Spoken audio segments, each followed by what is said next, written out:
You're back on the Maximum Lawyer podcast. I'm Jim Hacking. And I'm Tyson Mutrux. What's up, Jimmy? How you doing, brother? I am doing well. I had a kind of a crummy day yesterday, but it ended well. You sent me that article. That was pretty cool. No, I got that's good today. What about you? You've Yeah, I'm had doing. you've I don't know if you made it public yet, so I don't know if you want to talk about your dad at all. Oh yeah, my dad passed away last week, and we've talked about it a lot in the guild. And we're doing all the funeral stuff. His obituary just went live, and I'm working on his eulogy. So a little bit of a somber tone, but I'm ready to talk about the topic for today. And I'm ready to talk to you. It's good to stay busy, and the sadness ebbs and flows. And actually, today's sort of a Saturday. I don't know why. I don't know if I didn't sleep well or what, but I'm glad to spend this time with you. Yeah, I noticed you're at home. You're not at the office like normal. Yeah. I have some stuff to do. So my mother-in-law lives with us too, and she's going into the old folks' home. So we got to work on that stuff today too. So, when it rains, it pours. But as I said before in the guild, this is the life, and that's what we're dealing with. That's right. So, all right, we'll introduce our topic. All right. So this topic, I'm not sure where I heard this from. It might have been Jay Abraham. It might have been Dan Kennedy. But it's something that I've been thinking a lot about. I think it was from Dan Kennedy. Um, in one of his no BS books about marketing in the new economy. And specifically, he talks about this concept between the difference um, between hard earned money or hard earned dollars and easy money. And I'll start with the concept of easy money. For our whole lives when we're kids throughout school, we're taught you need to work hard. You need to get paid for your time. You need to clock in. You need to clock out. You need to get paid for the time that you're spending. And that's sort of how your value is created. That's how your value is measured. And that is how you will be rewarded in life. I think most of the world's religions sort of value hard work, and it's really held up as an example of how to be a good person or a good member of that religious group. And then um, that's for hard-earned money. And then when you talk about easy money, that's something that seems sort of sinful, sort of bad, sort of um, something that should be shunned. And it sort of reminds me of when Jim McMullen came to talk to you in school at the law school about how, you know, the concept of reusing other people's work, and in law school they call it plagiarism, and you get kicked out. And then but if you're doing it on a brief and you copy something good out of a brief and make it your own, then that's a good thing. So I think that we too often see so many people, Tyson, in the guild and in the big group, who are just grinding away, grinding away, grinding away, and they actually value their own worth as a lawyer and how much time can I put in, how much work can I do, and they don't think nearly enough about leverage. So I'll pause there so that we can talk about it. Yeah, so I want to make sure we define the hard-earned dollars versus the easy money. In your opinion, because I think there is, part of me wants to say, well, hard-earned dollars, yeah, I've earned my money. That's great. Part of me also says the easy money is usually bad money, just because easy money is that, practicing that threshold law where you're taking that family law case and that criminal case and that personal injury case, and you're going to do a will on the side. And there's a lot of easy money when it comes to that, but then there's a lot of pain on the back end of that. So um, the hard earned dollars, I think it's everything. It's great. The whole mindset thing about, working hard and making good money is fantastic, but it's not really what we're talking about here, right? We're talking about grinding away whenever you can be doing things a little bit differently to making a little bit easier money. Is that kind of what we're talking about here? I think it's always been true that lawyers are working towards a particular result for their clients. So I actually think in some ways, especially for the contingency fee lawyers, it's a little bit more obvious that you're getting paid for results. On a contingency fee case, if you don't do the right discovery, if you don't find the right witness, if you don't build up the case the right way, you're not going to get paid. So it's a little bit easier there to see. Well, real quick though, I will say about that. I just want to make one little comment about that. Sure. That sounds great and everything, and we do everything we can to try to get a certain result, but there's also sometimes factors like your client that don't let that happen, and they kind of get in the way of that. And your vision for a case is not necessarily aligned with a client's vision on a case, and that can really hamper the result of that case. So you're right. We're focusing on that end goal of getting that case resolved, but you've got to find ways to deal with your clients sometimes, or defense attorneys or judges or whatever it may be. But sometimes there's things, intervening factors when it comes to that.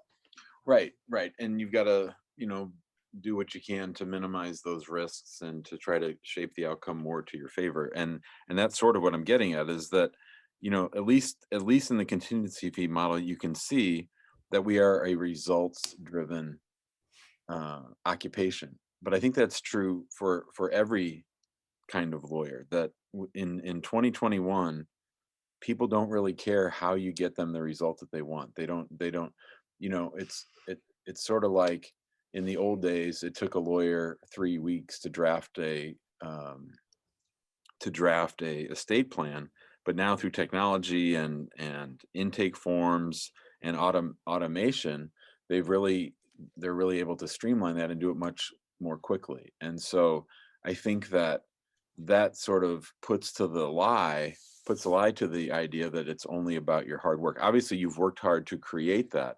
But what I'm talking about is sort of the immediate day-to-day work, and that really we should be spending our time thinking more and thinking about how to make things better and thinking about, most importantly, leverage. When I say easy money, I mean like finding people to help us get the results that we want in an efficient manner, and that we don't have to be slaving away every day. One of the things with my dad being sick and then passing away is that, the firm kept running, cases kept signing up, lawsuits kept getting filed, immigration packets went out the door, and I was really able to check out. And yeah, it's because of some hard work I did on the front end. That's true. But Hold on, also, pause. Hold on, pause. Because that's what I was going to get. I know you're in the middle of a thought, but I want to pause for a second because I do. Okay, so there is sometimes this thought that you can do X, Y, and Z and really quick and build a system, and then your firm's just going to make money. I do have to say there is a component of it where you lay the groundwork, where there's a lot of work on the front end. I do want to say that we're not saying here that because you do a couple things, you're going to make money easily. That's not what we're saying. I just want to make sure that we clarify that, Jim, because I know exactly what you're saying, but there is some hard work when it comes to practicing law and being a lawyer and running a business. There is a hard work component to it. Okay. So I think that we have to acknowledge that. We have got to acknowledge that, because some people think that, and we have to differentiate between the hard working of laying the groundwork and the hard work of just grinding away every day, because that is a very fine distinction that we've got to make. I'll take that on. I'll push back a little bit on that. And Okay, okay, here's great. what I'll say. There is a lot of hard work to get things set up. You do, obviously, just if you take FileVine as an example, in order to get FileVine squared away, you need a lot of time and effort and, customization, right? And I get that. But it doesn't have to be you. You don't even have to be the one to do Agreed. hard work Yeah. at the front end, right? So you can find a developer, you can, pay someone to copy their FileVine protocols, whatever. You can hack this stuff.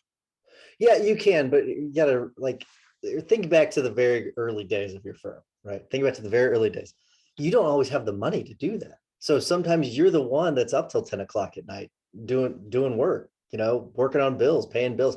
That on the front end does happen. And I don't think that there's anything wrong with that at the very beginning, but you do have to find the who's in your life once you can afford them. Because I think it's way too easy just to say, oh, find a bunch of who's at the very beginning. You don't always have the cash for it. It's just the facts of life. Now, hopefully you capitalize your firm in a way at the beginning that's not a problem. But I do think that we've got to at least acknowledge that a little bit. I'll take that on a little bit. All right, let's okay. So that's fine, but I'd rather you go out and sign up more cases and then find people, because if you get that cash wheel going faster, everything's going to go faster. I think too many people that we talk to stay in that mode of I have to do everything for way, way, way too long, and that's of course what we spend a lot of time talking about in our maximum law minimum time course.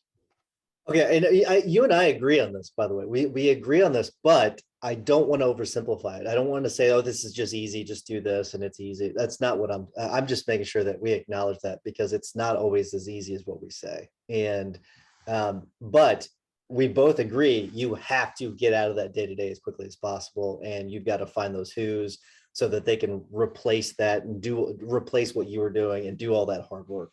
I agree when it comes to that. I think you and I are on the same page. It's just a matter of we've got to acknowledge the realities of it sometimes. Has there ever been a time in human history when it's easier and cheaper to find who's to do that low level work that we're talking about in the history of mankind? Oh, this is interesting. Because right now I say it's not easy. It's even from the virtual assistant standpoint, that it's actually fairly difficult. If you would ask me this question 2 years ago, I'd say no freaking way. Right now, it's a little tough. It is far easier than say 10 years ago or 20 years ago, especially more than 50 years ago. But it is more difficult today than it was 2 years ago, just because rates are going up. They just are. And I don't know where the talent went. There's a New York Times article on it that I keep telling myself I'm going to read. It says, where'd all the workers go? I need to read it, but it apparently is a very detailed explanation as to where all the workers went. But to answer your question, that's a little gets us off a little bit. If you compare to 20, 30 years ago, absolutely. It's freaking easy to find people. That's a fair point, though, about COVID and the great resignation and all that stuff. But let me ask you this question.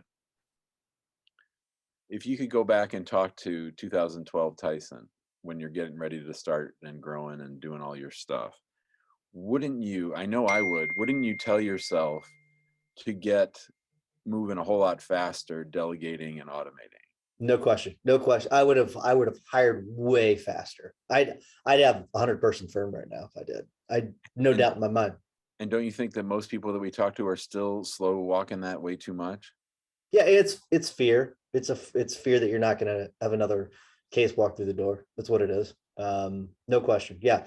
If you were listening to this now and you're just starting your firm, hire, sacrifice a little bit of salary on your end and hire, and you'll reap the rewards in 10 years.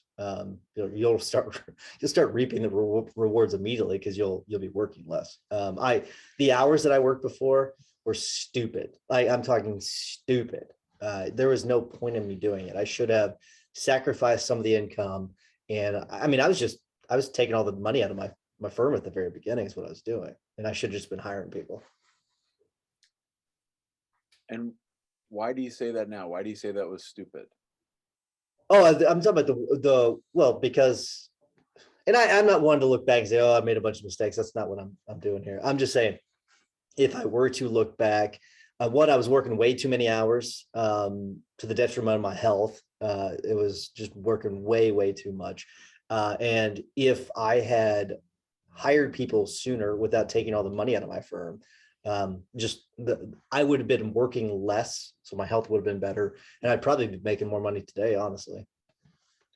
So I now have 4 coaching clients, and it's so interesting. It's sort of like when you work with your kids, how different each kid is. You know, each of the clients are different, but all of them, to me, it always comes back to let's go find some more cases, get some more money coming in the door. That's gonna ease a lot of your pain and suffering, and typically that's going to involve finding other people to do the work on the back end. No question. And I mean, you and I have been talking about just the growth of cases that we've had. I'm talking about in the guild a little bit. It's kind of at a scary rate, but I mean, I've got to hire. I mean, we're trying to hire right now and hire and hire and hire. And we need more. We need a lot more who's. We probably need 5 to 10 more who's in the next year. It's just we've got to find them and put them in place. It's just not easy right now. But yeah, the back to your point though, it's those cases solve a lot of problems though, because having those cases is one of the hardest parts. Now we got to work those cases and then bring that money in. You're listening to the Maximum Lawyer Podcast. It's just Jim and Tyson today. We're talking about the concept between the difference between easy money and the hard-earned dollar. And I just want to come back to this as a mindset shift, because I do think that everything that we've talked about so far is valid, but I don't want to lose sight of the point I was trying to make, which is that there are psychological barriers that we put up based on things that we've been told. observations that we've seen. My dad worked a full job, and then he came home and built decks on the side for people. He would carry these 4x4s all around our neighbors' backyards, building decks all by himself, and doing the post hole digging, doing the cement mixing, doing all of it. And I observed that for all those years, right? Like, he's a hard working son of a bitch. But then I observed him start this architectural engineering firm. He has a GED, and watched him observe. I observed him start this architectural engineering firm that he grew to 160 people. And my mom and I were talking about it last night. My dad made most of his money in the last 6 or 7 years of his life, 6 or 7 years of his work life. And that was when he had that leverage. That was when he had those people working for him. And, he always focused on going out and finding more jobs. That was the one thing that he never gave up. That's the one thing that he was really good at. And I think that that's got to be our mindset as well, is that we don't want to give up that marketing piece. We don't want to be giving up the chasing of the work. And we're always going to be able to find people, even in this economy. We're always going to be able to find people, I think, to do the fulfillment and keep us focused on the one thing that we can do. Yeah, I want to say something about that. It's funny. Jay Ruane though says up until 10, some of us people might be just getting started at 10 p.m. I listen. I know 10 p.m. is late for me now. It used to be early, but back to what you're talking about though. I think a really important about what you said is that my guess is that your dad, by focusing on always bringing in that next or customer or whatever they call it, the business, whatever next job, he had his eyes on the last 6 or 7 years because he knew that payoff was going to come. And I do think that that's important to keep that in the back of your mind, like keeping your vision in mind or whatever you want at the end of your career, because a lot of what we were building is going to pay off near the end of our careers. It's something that you're building for a long-term thing. It's not a short-term thing. And it's hard to remember that whenever you have a big client that comes through with a bunch of cash and you want to take all that cash and you want to spend all that money instead of investing that back into your firm and thinking about what your firm will be if you do invest it back into your firm, what it will be in 30 years. So I do think keeping that in mind, what you're building is important. I am continually amazed how often people would rather spend time worrying about what's happening right now and not about the future. You said you had a little bit of a rough day yesterday, and we have a couple of case managers, and they've been seeing that their paralegals are busy, so they've been slipping back into paralegal mode, right? And they're not doing the case management, and they're not doing the stuff that's going to make life easier for the paralegals 3 months from now, right? And it's that whole polishing the silver that we talk about, and it's all about doing things that make you feel comfortable, as opposed, and things that are in the urgent of the moment, as opposed to the long term thinking. And I think that that was one of the things that my dad did, and that I like to do is and I'm lucky that I spend a lot of time thinking about the future. And I think that somebody has to do it. Somebody has to do it, and 95% of the people are not going to do it because they're so caught up in what's going on right now. Yeah, one of my favorite things to do is go over that couch over there and just sit and think about, kind of like, well, okay, what are we doing here? What are our goals? And just sitting down and planning, generally just planning. It's just having that quiet time and just thinking about where things are going and what you're doing. And it's almost like a reset button sometimes too. So it's super important. So on this concept of easy money and maybe leverage, we've had a couple people reach out to us, Tyson, about their firms, and they feel guilty about maybe taking time off or resting or going on a trip. Some people even work with family members in their firm, and they feel like, boy, I'm making a lot more money than these family members in my firm. Am I a greedy person? Am I a bad person? I think this is something that we really need to talk about, probably in another episode, but I just wanted to throw it out there because I think it goes along those lines of, like, it's somehow not right to make money, or it's somehow not right to make easy money, or it's somehow not right to not work yourself to the bone. So what do you think about that? Yeah. And I know who you're talking about. More than one It's a person. So we've yeah, gotten more than one 4 or person. 5 Yeah. people. I'm thinking of one person that messaged us recently. That person's a Gildian. Uh, yeah, and it's a common thing. I've never quite understood it, to be honest with you, just because we're the ones out there, really sticking our necks on the line. We're the ones that are taking all the risk. We're the ones that are writing the paychecks every 2 weeks.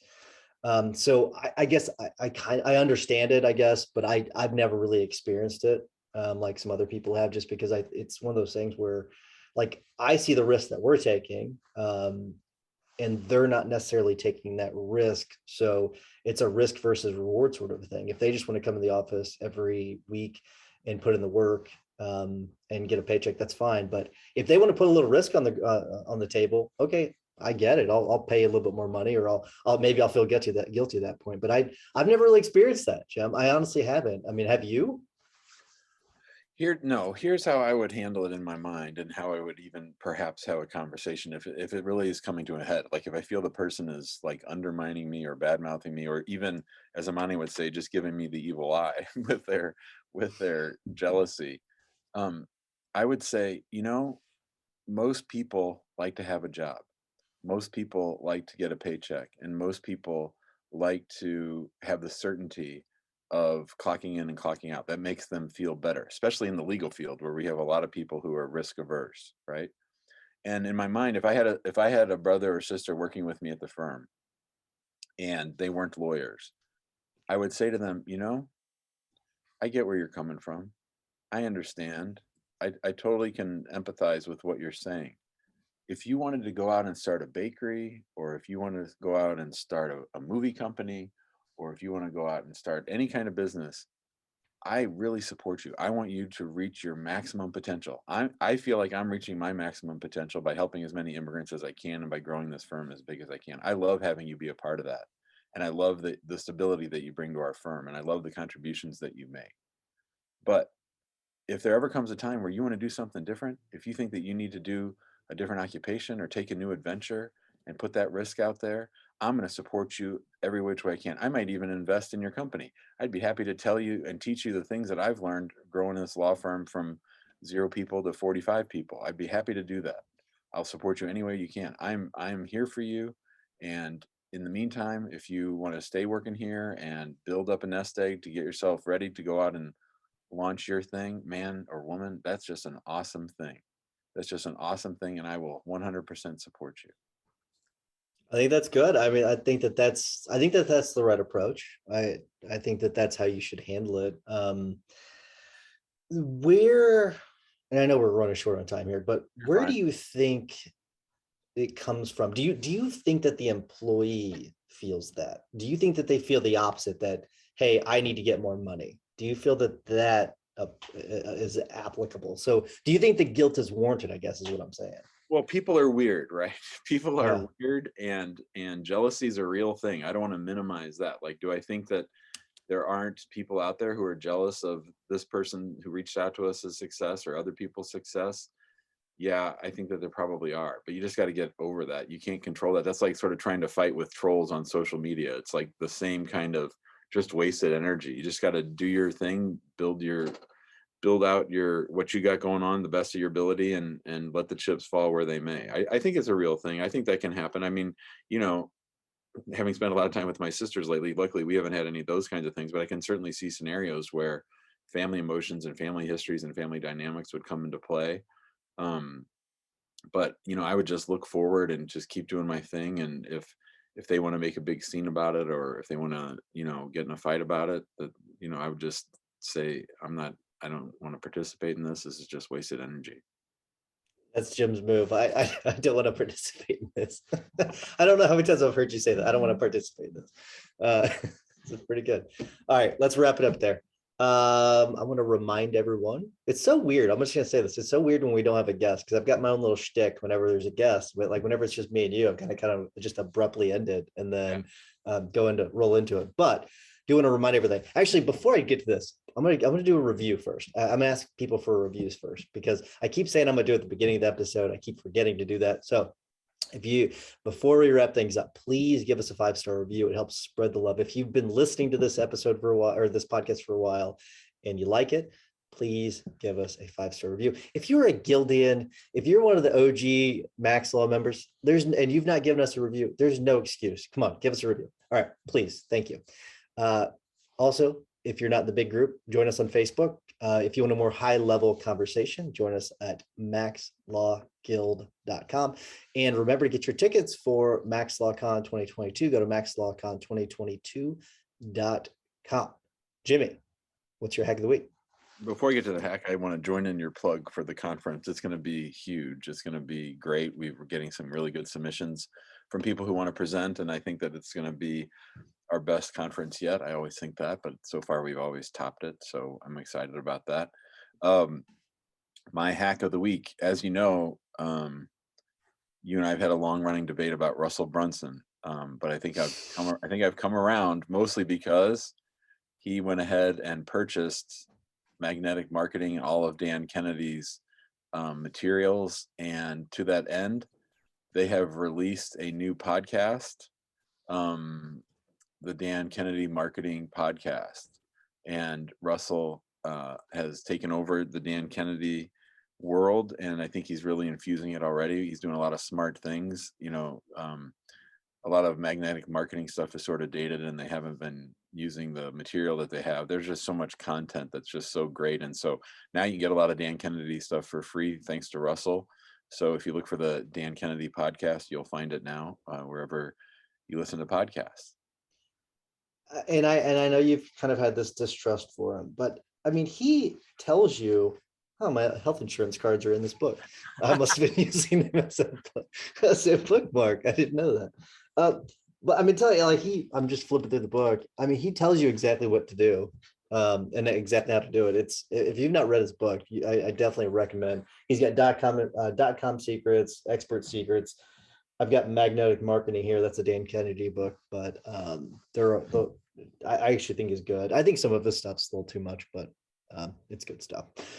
All right, so my tip of the week, I got a Black Friday deal for Remarkable 2, and I was kind of, before you had to go and talk to your kiddos before school, and so I was showing people in the guild the Remarkable 2. It's a little notebook that it is remarkably like paper. That's why they call it, I guess, Remarkable 2, but it is really interesting. But just imagine having a notebook and just not having to flip pages or tear pages out or have to scan in those pages or whatever you got to do. Like, it syncs with your Google Drive, with your Dropbox.